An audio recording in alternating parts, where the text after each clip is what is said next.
की खूबरू सुपरस्टार बाबरा शरीफ ने film industry पर कई दिहाइयों तक राज किया। अपनी खूबसूरत अदाओं से फिल्म बीनों का दिल मोह लेने वाली बाबरा शरीफ का फिल्मी सफर कामयाबियों से भरपूर रहा। अपने दौर के तमाम बड़े अदाकारों के साथ हीरोइन आने वाली बाबरा शरीफ के परस्तार न सिर्फ पाकिस्तान बल्कि पूरी दुनिया में थे, जो हुस्न की इस देवी को पूजने की हद तक प्यार करते थे। बाबरा शरीफ की मकबूलियत का अंदाजा इस बात से लगाया जा सकता है कि एक मुल्क में लोगों ने उनकी खूबसूरती से मुतासिर होकर उनके मुजस्मे बना डाले और उसे पूजने लगे। ये सिलसिला कई सालों तक जारी रहा। आखिर ये कौन सा मुल्क था जहां बाबरा शरीफ की मूर्ति बनाकर पूजा जाता रहा और उन्होंने ये मकाम किस शोराए आफाक फिल्म से हासिल किया, ये सब कुछ हम बताएंगे आज की इस वीडियो में।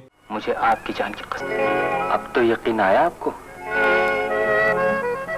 सच पूछिए तो आपकी इस मुस्कुराहट ने मुझे ये यकीन दिला दिया है कि आपने मेरी सारी खताएं माफ कर दी।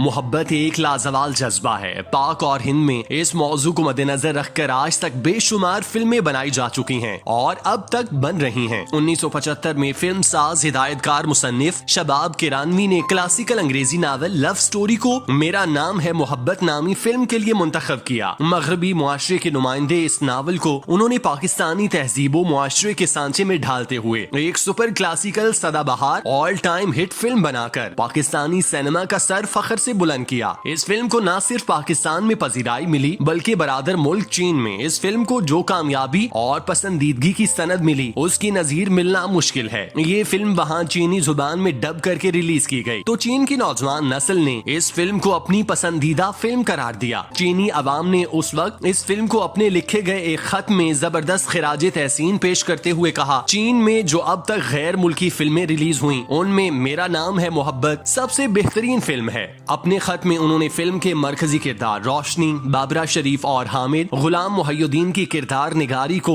जबरदस्त खिराजे तहसीन पेश किया। खत में ये सब कुछ लिखा कि हमारी चीनी जुबान में एक ज़रबुल मिसल है कि सच्चे और गहरे जज्बात को अगर खुलूस और फनकाराना हुस्न से पेश किया जाए उसे देखकर जमीन और आसमान भी लरस जाते हैं। इस बात का सबूत फिल्म में हीरो का संग दिल बाप है जो फिल्म के आखिरी मनाजिर में रोशनी का खत पढ़कर आंसुओं से रो देता है। सच्ची और पुरखुलूस मोहब्बत अपनी जात में एक हुस्न ही नहीं बल्कि उससे मुआशरे की कसाफतों की मजहर का अमल में जारी होता है। ये मोहब्बत इंसानी शख्सियत की तश्कील नौ होती है और इंसानों की जिंदगी के बारे में बताए हुए गलत नजरियात से भी निजात दिलाती है। ये बहुत हद तक मुतासिर कुन फिल्म है कि इसने बिलाशुबा हमें बेहद अच्छी नजरियाती तालीम दी। फिल्म देखते हुए हमारी आंखों से बेख्तियार आंसू आना शुरू हो गए। चीन में न सिर्फ इस फिल्म की कहानी और किरदार निगारी को पसंद किया गया बल्कि इसमें मरकजी किरदार अदा करने वाले हीरो और हीरोइन के मुजस्मे भी कायम किए गए। मेरा जाती मामला है, फरमाइए मैं आपकी क्या खिदमत कर सकता हूँ?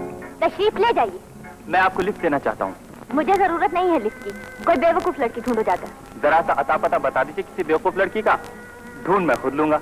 ओह नॉनसेंस। पाकिस्तानी इंडस्ट्री की तारीख में पहली बार ये देखने और सुनने को मिला कि चीन में पाकिस्तानी अदाकार और अदाकारा के मुजस्मे बनाए गए और लोगों ने उन्हें बाकायदा पूजना भी शुरू कर दिया। ये बिलाशुबा बाबरा शरीफ के साथ साथ गुलाम मुहय्युद्दीन के लिए भी बड़े एजाज की बात थी कि उन्हें पहली फिल्म से ही इतना बड़ा ब्रेक थ्रू मिल गया कि लोगों ने उनकी मोहब्बत में मुजस्मे तक बना लिए थे। उस फिल्म की खास बात ये थी कि जब उसे पाकिस्तानी सिनेमा घरों में पेश किया गया तो उसने खास कामयाबी हासिल नहीं की। बाबरा शरीफ और गुलाम मुहय्युद्दीन चूंकि नए चेहरे थे इसीलिए लोगों ने सिनेमा घरों का रुख नहीं किया। तहम 12 साल बाद जब उस फिल्म को चीन में नुमाइश के लिए पेश किया गया तो उसने कामयाबी के नित नए रिकॉर्ड बना डाले। जब उस फिल्म का चर्चा पाकिस्तान में पहुंचा तो लोग उसे देखने के लिए बेताब हुए, जिसकी वजह से उस फिल्म को दोबारा सिनेमा घरों की जीनत बनाया गया और यूं बाबरा शरीफ और गुलाम मुहय्युद्दीन को अपने लोगों की जानिब से पजीराई मिली और उनके फनी करियर आसमान की बुलंदियों तक पहुँच गया। मेरा नाम मोहब्बत की कहानी में 3 किरदार बहुत अहम थे। पहला किरदार रोशनी का, जिसने एक ऐसी मासूम शगुफ्ता लड़की का रोल प्ले किया जिसका दिल मुरझाया हुआ था। ये बड़ा मुश्किल किरदार था जिसे उन्होंने बहुत उम्दगी से अदा किया। बाबरा जो उस वक्त नई अदाकारा थीं, बतौर सोलो हीरोइन उनकी पहली फिल्म थी। अपने इस किरदार में उन्होंने अपने होंठों और आंखों से बेहद खूबसूरत काम लिया। मोहब्बत और वफा की एक ऐसी पैकर नजर आई कि ये किरदार उनके फनी करियर का संगे मील साबित हुआ। वो मोहब्बत की अजमत और बुलंदियों को छूती हुई नजर आई। दूसरा किरदार फिल्म के हीरो हामिद यानी कि गुलाम मुहिउद्दीन का था, जो एक मगरूर दौलतमंद बाप का बेटा था, जो हादसाती तौर पर रोशनी से मिलता था और फिर चंद मुलाकातों के बाद दोनों जुनून की हद तक एक दूसरे से मोहब्बत करने लगे। अपने इस किरदार में बड़ी हद तक कामयाब रहे। शोखो चंचल अंदाज में अपनी महबूब को छेड़छाड़ और गाते हुए मनाते। उन्होंने अपने इस किरदार में जहां शोख अंदाज में अदाकारी की, तो फिल्म के दूसरे हाफ में वो संजीदा किरदार साजी में भी कामयाब रहे। तुम्हारे साथ गुजरा हुआ एक एक लम्हा मेरी तन्हाइयों में शामिल रहता है। तुम्हारे तस्वर में खोकर मुझे यूं महसूस होता है जैसे वक्त एक जगह ठहर गया हो।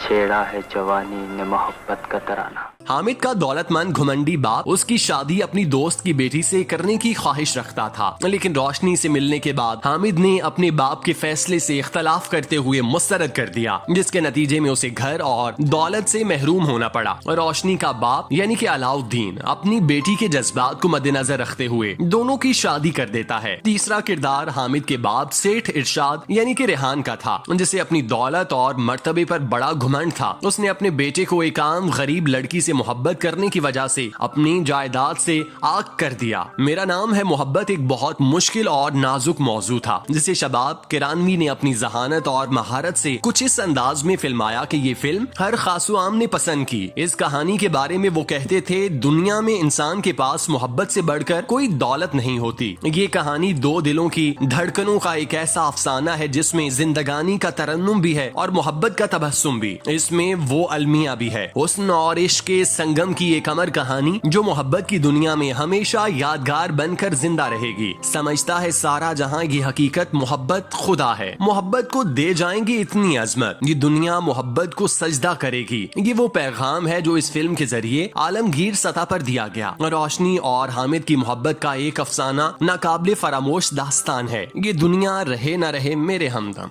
कभी गीत बन के लगन के ये महका करेगी, ये दुनिया रहे न रहे